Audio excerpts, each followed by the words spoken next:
No more falafel for you! But we haven't even had any yet. Falafels. Light, crispy, and fluffy. They're the perfect light meal to make you feel good. We'll make some quick homemade pitas and a tahini sauce that is out of this world for the perfect summertime dish.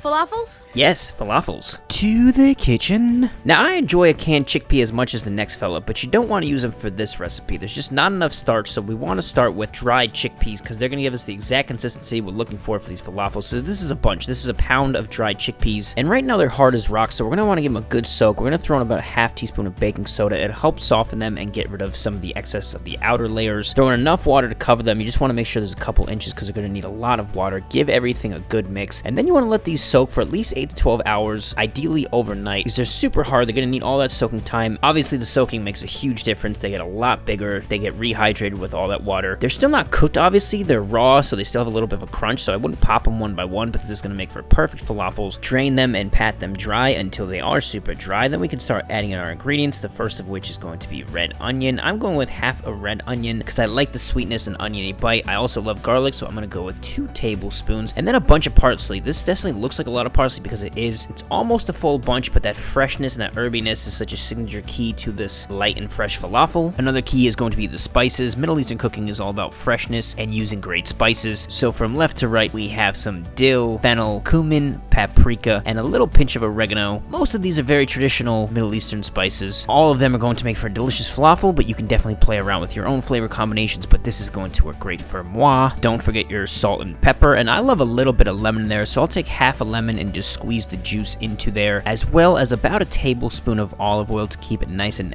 moist in the middle. And there you go. Now you could have just as easily thrown this into a Roku kind of blender, but I'm just going to use one of these hand blenders because I want that perfect consistency. So this is going to give me ultimate control to just keep blending it. Just take a couple minutes until we have this texture, almost like a dough, kind of like wet sand. This is going to make for the perfect falafel. Give it a taste now. Mine still needs a little bit more salt and a pinch of pepper, so I'm going to season it nicely. Just to test it, I'm going to roll one ball. This is about the size that I'm going to eventually end up doing, but you could go patties or whatever shape that you want. But I want to let this firm up a little bit, let the flavors kind of mellow out together. So I'm going to get it in the fridge for at least a half hour to an hour. When you pull it out, more flavor will have been developed, and you can see this is the perfect consistency that we want to work with. And you could bake or fry these either way. I add a heaping tablespoon of flour as well as a heaping tablespoon of baking powder. This is not only going to help them crisp up, but the baking powder will help them kind of fluff up a little bit and give them a nice puffy texture. Once you give everything a good mix, it's time to shape our balls or patties. I'm going with balls. If it's sticking in your hands, you can just wet them a little bit, but this is exactly what I'm going for. You could use an ice cream scoop to keep them uniform, but I like to keep it rustic, so I'll just grab a piece, roll them around. Once I have all my balls rolled out, I will grab my baking sheet lined with tin foil, and this has been preheating the oven at least 400 degrees. If you're gonna bake them, you want it super hot so they get nice and crispy. I'll hit it with a little bit of spray on the bottom, get my balls on there, hit them with a little bit more spray on top, and baking these again, really hot oven at least 400 degrees for about 20 minutes to a half hour. When they crisp up, I like to flip them halfway through. If you're gonna fry them, super easy, hot temperature, at least 375, fry them till they're crispy, but these got plenty crispy in the oven for me. The sides are light and fluffier. You can see the baking powder helped give some of that puffiness to the outside. When you break into these, they're super soft. The inside is nice and fluffy. So this is really the perfect contrast, right? The crispy outside with the soft, fluffy inside. There's so much freshness and so much flavor from all the seasoning. Now you can start going to town on these just like this, throw them in a salad, whatever you like, but I love them in a pita bread, so I'm going to go with my trusted recipe attached below. I've used it before and it is phenomenal. I'm going with a half batch, so I will start with my water, yeast, a pinch of sugar, give that a good stir. Now just a little bit of the flour to help make the sponge. I'll give this a quick mix, and then we just want to let this sit just like this for about 15 minutes, which will really help with the fluffiness. After a quick 15, you can see that sponge is starting to set, so we'll get the rest of the flour in there, the olive oil, our salt, and then we'll just start giving everything a good mix. Once it comes together like this, just a little bit shaggy, that's all we're looking for. We'll flour our work surface, get our dough ball onto our surface, and then just a few minutes of kneading. Especially for something this small, it'll only take a few minutes. It should come together fairly quickly after just kneading it by hand. You'll get a nice smooth elastic ball like this, so we'll grab a clean bowl, hit it with a tiny bit of oil, spread it around nicely so nothing sticks, get our dough ball into it, cover it tightly with plastic, and then a towel. Now we're going to let this rise till it doubles in size about about an hour. It's going to make a huge difference in the end. After resting, you can see it really puffs up super nicely. It's exactly what we're looking for. It's doubled in size. It's nice and soft. So we will flour our work surface once again, as well as our rolling pin, but we can put that to the side momentarily. Now you could cut this. I'd recommend cutting it into quarters, but I went for 6 because I'm living dangerously. It's just the smaller you go, the harder it is to get them nice and fluffy, but the choice is yours. So working with one at a time, I will grab a dough ball, roll it around until it's an actual ball, and repeat this process until I have all 6 of my dough balls rolled out. And we're just going to give these another quick proof, so we'll cover them with a towel and then let them rest for about 10 to 20 minutes just so they can get a little bit more puffy and fluffiness to them. Then again, working one at a time, we'll get a little bit more flour on each ball, and then using our rolling pin, just kind of rolling it one way, circling it around, rolling it the other way, giving it a flip, making sure that there's enough flour so it doesn't stick. You don't want to go crazy too thin on this because we're making pita, right? We're not making like tortillas. We want them to puff up a little bit. The baking powder is going to help them puff, but you don't want to roll them out too thin. So once you get a consistency that you're comfortable with, repeat until all of your balls are rolled out. Once you have all of your pita bread rolled out, it's time to cook them, and you could throw them all in the oven. I just think it's so much easier to do on the stovetop, and I like the way they come out. So I'll get my pan over medium high heat, a little bit of oil, super little bit, spread it out evenly, get your pita onto it, and you'll see these little bubbles pop up. The yeast will start doing its thing. Once you see some big bubbles forming, and you can almost kind of see it lifting up off the pan a little bit, smelling the toastiness, you can give it a good flip, and that's exactly what we're going for. Same thing on the other side, just a couple minutes, it'll puff up nicely, get those nice toasted spots, and then I recommend having like a kitchen towel ready on the side so you can just take them from the pan and put them in there to keep them warm, and then just repeat. A little bit of oil, spread it out, just adjust the heat in between. You may need to raise it or lower it, and don't worry if your first one doesn't come out perfect. It's kind of like making pancakes. Usually the second one and everyone after comes out better. Once you're through cooking them all, this is how I stored them. Just wrap them up in my kitchen towel, and they stay nice and warm, super soft, super fluffy. You can see here they get those really nice spots. It's a really soft consistency, so soft that you can just kind of tear and fold right down the middle into these. You can open these up and you have these perfect little pockets. You really can't beat fresh homemade pita, and what more could anyone ask for? All right, take it easy. Let's get into our sauce. You could go with a cucumber sauce, like a tzatziki, something yogurt based, a lot of different options, but I think tahini sauce works perfectly for this. So this is just straight up tahini, which is ground sesame seeds, kind of like peanut butter, but less sweet and a little bit more of a bold richness, if you will. I'll get about a tablespoon of garlic, half of a lemon. This is going to need a lot of lemon juice. The tahini is super thick, so not only for the flavor, but to thin it out, lots and lots of lemon juice, salt and pepper, and then we will start mixing. And it starts out pretty chunky, so you may need to add a little bit more lemon juice. You can even get a little bit of water in there. The tahini is strong enough that it can take it without diluting the flavor. But once you get the consistency that you're looking for, this is nice and creamy. Give it a good taste. The longer you let this sit in the fridge, the better flavor it's going to develop, and this is absolutely delicioso. So now I will grab one of my fresh soft pitas, a little bit of shredded lettuce, some red onions as thin as you could possibly get them, a few pieces of tomato. Now there's no room for anything else but our lovely falafels, and plenty of our fresh tahini sauce. For me, I can't get enough sauce on this, and this is what we're going for. This thing is packed full. You can't get any more flavor into this pocket. The star of the show are these crispy, fluffy falafels, but the sauce doesn't hurt either, and that's why I keep it simple with the rest of the toppings that I'm putting there. Light, fresh, and just complements and highlights the falafel. And this thing's just a beefy boy, but it's so light, so even after eating one of these big guys, you feel full, but you still feel good, light, satiated. With each bite, you're getting more flavor, more texture. The falafel just has a nice crispy bite on the outside, but super soft and fluffy in the middle. Did I mention how much I like this tahini sauce? These are healthy, light, delicious, packed with protein, packed with fiber, all that good stuff for your belly. Eating these falafels will make you smile just as much as saying the word falafel.